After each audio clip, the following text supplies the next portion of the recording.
Magandang umaga sa inyong lahat. Ako po si John Matthew C.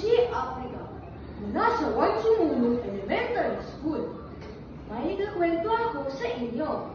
Ang kwento ay si Langgam at si Hopper. Handa na ba kayong makinig?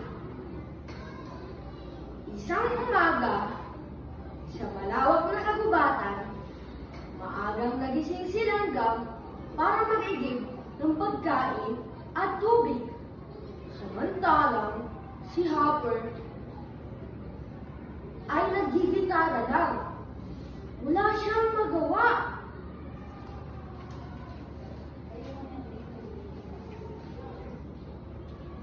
Kinabukasan, nagkita sila, Langgam at si Hopper. Si Hopper ay masayang masaya. Di tulad ni Langgam, siya ay sipag at tiyaga.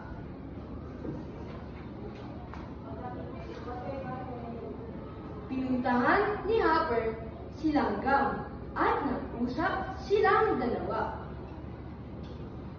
Aking kaibigan, Langgam, ano ang ginagawa mo? Sabi ni Hopper. Nagpapahinga ako dahil tapos na ako magtrabaho. Sagot ni Langgam. Bakit ayaw mo samahan mo ako maggitara at ikaw ang aawit? Sabi ni Hopper. Ayoko dahil merong bagyang paparating. Sabi naman ni Langgam. Oh, ganun ba? Sige, ako na lang ang mag-isa. Sagot ni Hopper. Kinaumagahan, ang lakas ng bagyo. Pumasok si Hopper sa bahay ni Langgam at humingi siya ng tulong.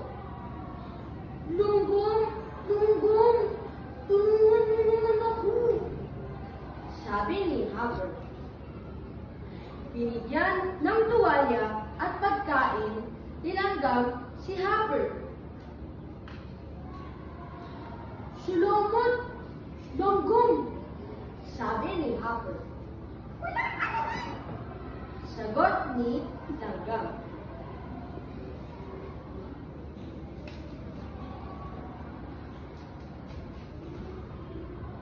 Naging magkaibigan sila, ni Langgam at ni Hopper. Mahilig na rin makisabay sa awitin ni Hopper si Langgam habang nagbibiolin si Hopper. Masayang masaya silang dalawa. Ang aral na natutunan natin sa kwento,